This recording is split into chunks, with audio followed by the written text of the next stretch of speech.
I live in South Central. This is South Central.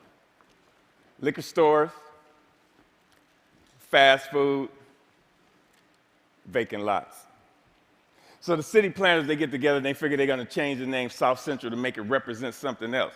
So they change it to South Los Angeles. Like this is going to fix what's really going wrong in the city. This is South Los Angeles. Liquor stores, fast food, vacant lots. Just like 26.5 million other Americans, I live in a food desert. South Central Los Angeles, home of the drive-through and the drive-by. Funny thing is, the drive-throughs are killing more people than the drive-bys. People are dying from curable diseases in South Central Los Angeles.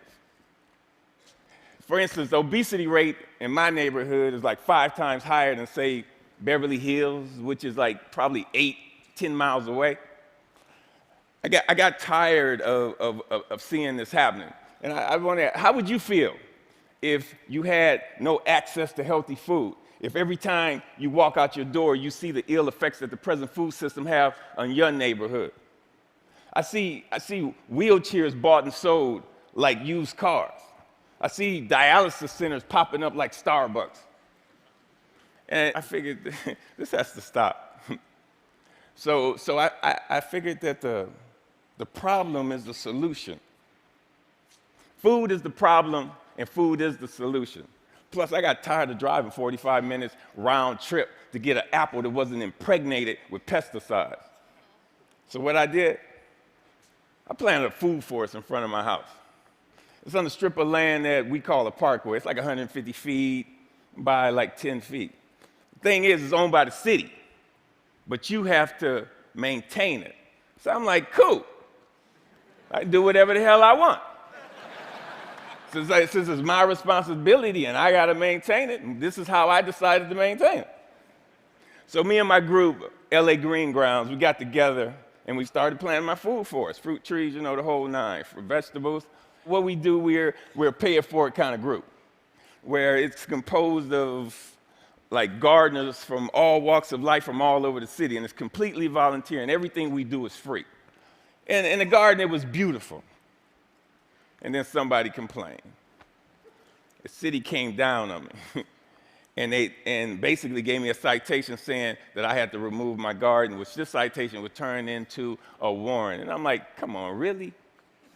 A warrant for planting food on a piece of land that you could care less about? And I was like, cool, bring it. Because this time it wasn't coming out. So LA Times got hold of it. Steve Lopez did a story on it and talked to the councilman. And one of the Green Grounds members, they put up a petition on change.org. And with 900 signatures, we were a success. We had a victory on our hands. My councilman even called and said how they endorse and love what we're doing. I mean, come on, why wouldn't they? LA leads the United States in vacant lots that the city actually owns. They own 26 square miles of vacant lots. That's 20 Central Parks. That's enough space to plant 725 million tomato plants. Why in the hell would they not okay this? Growing one plant will give you 1,000, 10,000 seeds. Okay. When $1 worth of green beans will give you like $75 worth of produce. It's my gospel. I'm telling people, grow your own food. Growing your own food is like printing your own money.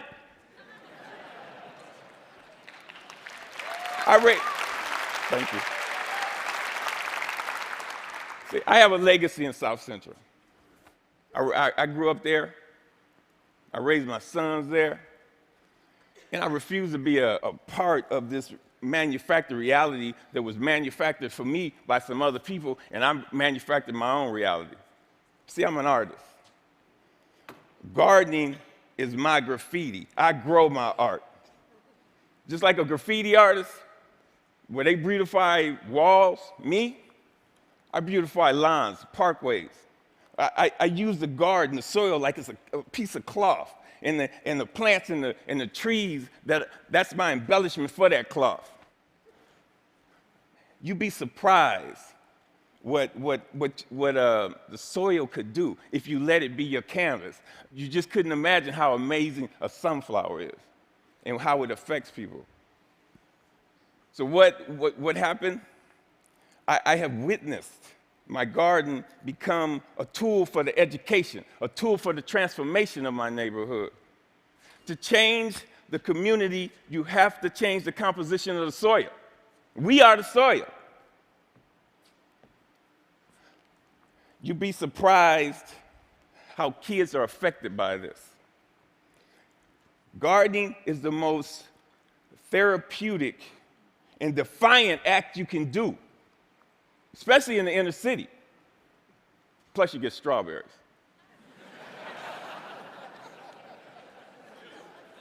I remember this time, there was this mother and a daughter came. They were. It was like 10:30 at night, and they were in my yard. And I came out, and they looked so ashamed. And I'm like, man, it made me feel bad that they were there. And I told them, you don't have to do this like this. This is on the street for a reason. It made me feel ashamed to see people that was this close to me that was hungry, and this only reinforced why I do this. And people ask me, Finn, aren't you afraid people are going to steal your food? And I'm like, hell no, I ain't afraid they're going to steal it. That's why it's on the street. That's the whole idea. I want them to take it, but in the same time, I want them to take back their health.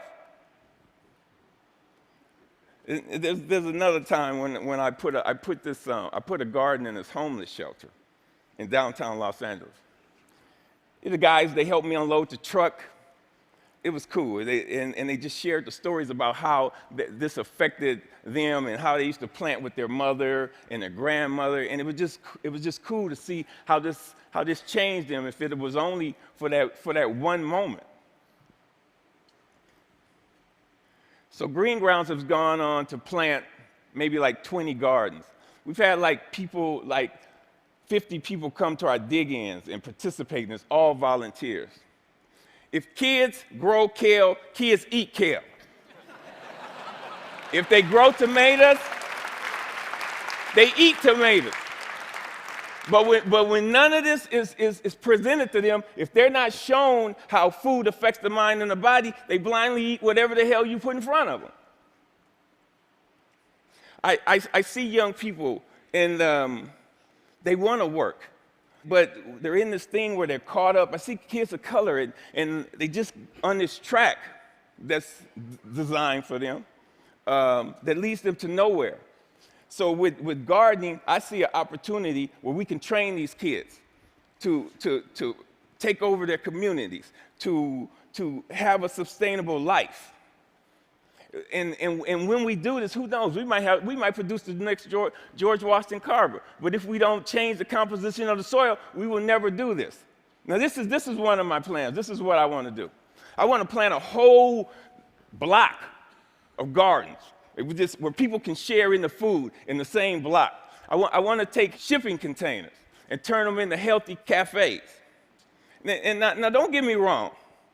I'm not talking about no free shit, because free is not sustainable. The funny thing about sustainability, you have to sustain it.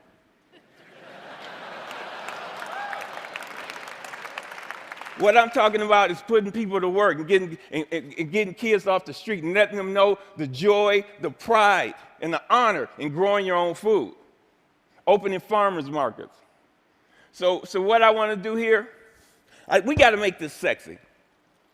So I want us all to become ecolutionary, renegades, gangsters, gangster gardeners. We got to we got to flip the script on what a gangster is. If you ain't a gardener, you ain't gangster. Get gangster with your shovel, okay? And let that be your weapon of choice. So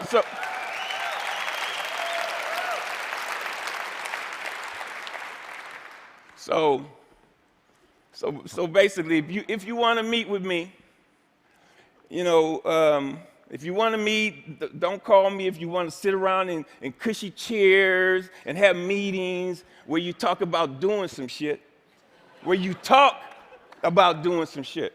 If you want to meet with me, come to the garden with your shovel so we can plant some shit. Peace. Thank you. Thank you. Thank you. Thank you.